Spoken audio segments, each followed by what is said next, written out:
I don't know what happens. I don't know what happened Um, either. when you talk, something is happening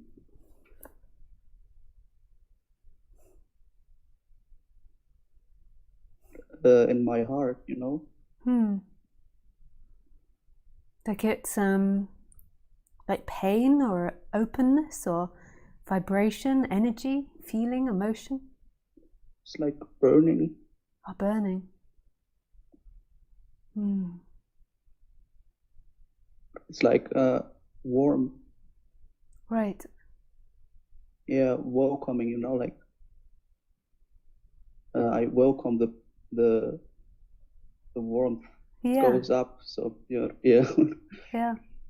So this can be it's more of cool. yeah, this can be more of an Your energetical thing. your poster behind you, Yeah. it's cool. It's cool poster Oh, nice. because it's yeah, it's Thank. kind of fronting on your head, you know, on your crown. Yeah.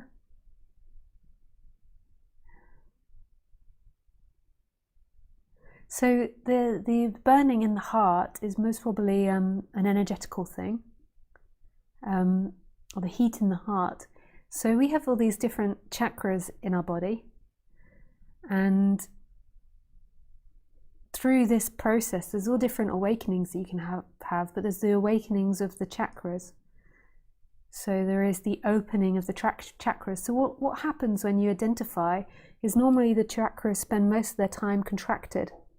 So in a negativity, not when you're a child, but as you get older, they kind of close and you spend a lot of time in feeling separate or feeling abandoned or feeling not loved. It's a really sad condition of the human, but it's like we're like a flower that all like closes and contracts. And when you get into this subject and you begin to go more into the body, more into the energy, more into the feelings, there is awakenings where there's no self seen, is the chakras begin to open more to the positive side, Okay, which is more positive. like more positive. So they're more in. So with the heart, it would be love, like feeling Ah, it's love. love. Yeah. I don't know if that's what you're feeling now, but when it's open, the heart, it's like love and connection and intimacy. Mm. And they also say like is in a way the I am lives in the heart, and I kind of get what they mean by that, but it's What you said yeah. before in a talk, that someone is abusing you or someone else, in my experience, it's the same. Uh, it like experience in the heart when someone is bad, Yeah. Mm. Yeah, that totally. you uh, be open to this. You know, sometimes it's difficult, but Yeah. Yeah, no, because when somebody's abusing you, like the immense feeling, which is the heart chakra, is that I am unloved. Like I am unloved, or the other is unloved, and ultimately that they could kill me. Like I don't mm, exist, I'm invisible, like all these types of feelings. The other part to the heart chakra is this that I am is there, like this sense of being, which is related to love. So Ramana Maharshi would say that the I am is in the left side of the heart. And it's kind of like with the openness of the heart, like so when the heart chakra opens, it's yeah, yeah, it's like you can taste it more. I don't know why that's so closely related. I can't put it into words. But the I am is like love too. It's related to the love of the heart chakra. Like I am, it's like love of all things, like an embracing of all things. It's like connection. It's like maybe the portal between the manifest and the unmanifest, like the coming into the body, like this. Like that's where the I am comes into the body, is the heart. It's absolute love. yes.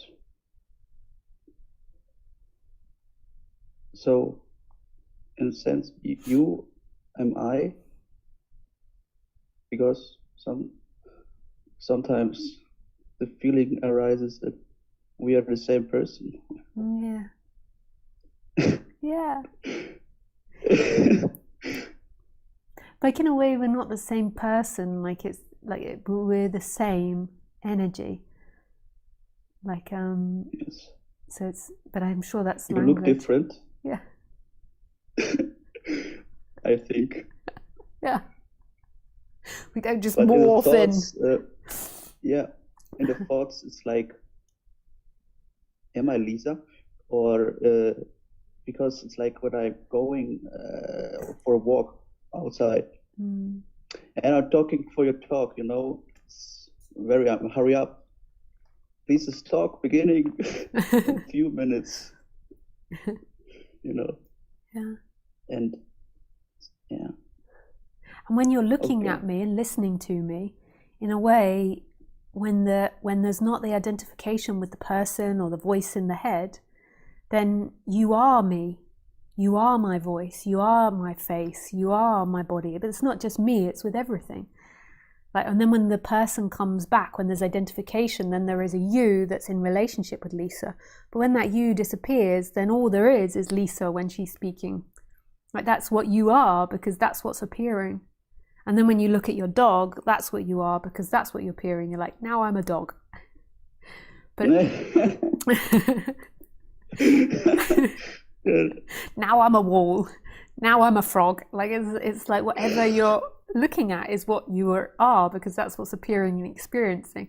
What's happening in the human is always like the story of who you are in the brain. It's like, I am a human, I have blonde hair, I'm walking around a street, and that's just a narration of what's happening. That's not who you are. What you are is pure, full-on experiencing, which is everywhere and all things. It's love. It's just such love. Yes.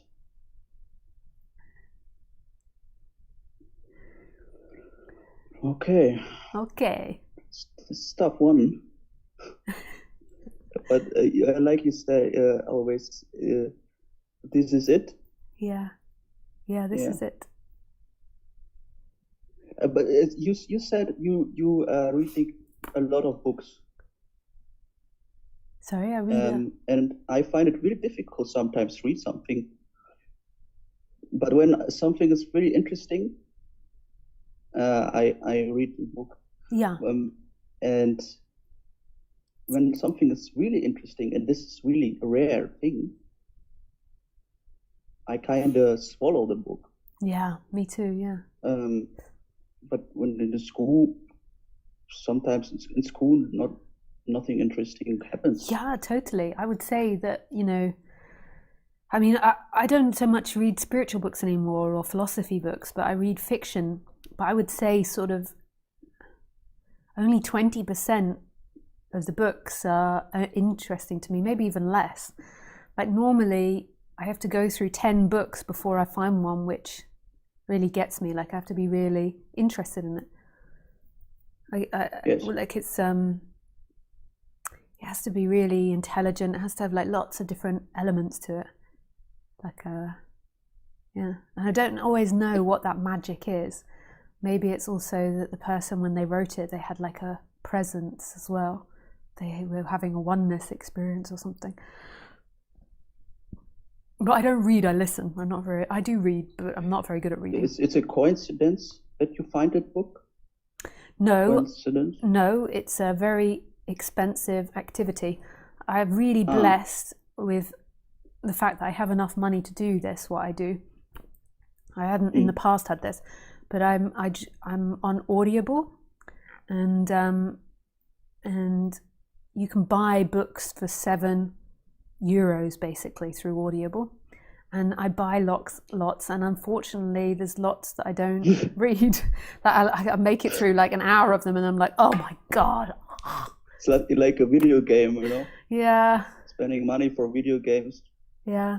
I would love not to do that, but it's really hard to find a good book. But because I love it so much, you know, I just keep going until I fall on one. Lately, what I've discovered is if a book has been made into a film, there's a good chance that it's a good book. So this is one way I'm basing it at the moment. But I go through recommendations, and then there's authors that I like. And I don't always know what makes a good book. It's like a combination of lots of things. But it's, yeah, and then when it gets me, it's like I can't wait to listen to it. I'm so excited, you know. I get home or, you know, I got my ear pods on when I should be doing something else. Like, I love it. And it's Do such you listen when you walk? Sometimes. Or Sometimes, but that's more a treat. I have other things that I have to do on my walk. I'm learning other languages, and so I have to do half an hour of that. And then I like to do half an hour of just walking and paying attention to my body. But sometimes I'm like, allow myself a treat, and then I go on for like a 2-hour walk, and I'm like, I love it. And I get very blissed out from doing it. It is like when a book is well written to me, which is rare, but when it is, it's like listening to a profound piece of music, or it's like being in meditation. And I presume that maybe the person, when they're writing it, is having this kind of experience where there's no them writing. You know, there's, like, they can even have that when they're not even into this subject. They just have this oneness experience, like when they're creating. Because it's not like a formula. It's not. There's certain elements that need to be there in the formula of writing, like there's certain skill to it that needs to exist. But then there's something else. There's a magic that's put onto it, and it's then like a meditation. It's like a love affair you have with the book, like you have with like a piece movement, of music. Yeah, you know? Yeah. And it's so creative, you know, like the way in which the brain is like creating this whole world. I just for me, it really does it for me. Dancing is also a good activity to do. Yeah. I like, yeah. Yeah. And walking, like I love that as well. And walking, yeah. Adventure. Yeah, adventure, yeah. Music, art. What do you listen for music? What do I listen to? Well, I listen to all types of music, just whatever touches me. Do you listen to rap? Tend not to, but occasionally, I can get a bit into Eminem. But occasionally, you know, sometimes one of the songs like really gets you, but generally not rap, and generally not like really hateful music. But you never know when you're got by something, you know, sometimes something just like pierces your heart and it's like magical. Melancholy music, you know? Yeah, melancholy. Sometimes. Yes, it helps me to open me up. Yeah. Sometimes. It's sad music, you know? Yeah. Or not really sad, it must have bass, you know? Like a bittersweet. Yeah, it's like... It's really beautiful. Yeah. When the man singing. Yeah. You you said something about Auschwitz. Yeah. He's a woman. No, He's man. Dead, but... I'll show the man. Okay. He's dead now. But he created. Yeah, he's dead.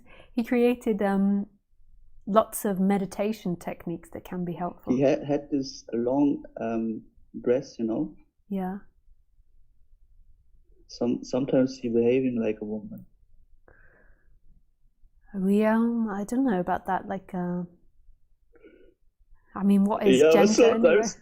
Sometimes, you know, a man should behave like a woman, so he understands a woman. Yeah. Yeah. Why not? Like I mean, like I'm sure he went way beyond gender, because what is gender anyway? So yeah, really, we could really go off onto a debate about that. But also, I'm sure to him, because in the moment when you're looking at someone, like who is the person that's looking? So it's genderless. Like there is nobody looking, so there's not a him there that has a gender that's a gender that's looking at someone. It's just total and utter genderlessness. Like there's just this love, this immense love. Like right now, you're not a man, I'm not a man or a woman, or or a third gender. We just are what's appearing, just are what is. And it's so irrelevant, our gender. It's irrelevant in our society and this communication, like on the personal level, but from who we truly are, which is always here, and from this pure experiencing, this presence, it really doesn't matter. It really doesn't arise. So I'm sure, like, whether he's behaving like a man or a woman, that's part of the dance, that's part of what's happening, but his own lived experience will have been genderlessness. That who he was wasn't man or woman. Like yin and yang. No. Sorry? The yin and yang and this white side and the black side, you know,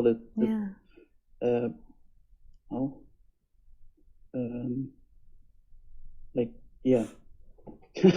Both sides, you know. Yeah, my English can be better. I work on it. You're doing really well. It's hard when you're not used to speaking a language to suddenly then speak in it, and then also these complex ideas. But you're doing really well. Yes. Like the conversation with you is very helping me. Oh, good. Improve the skills. Okay, Lisa, thank you. Thank you so much.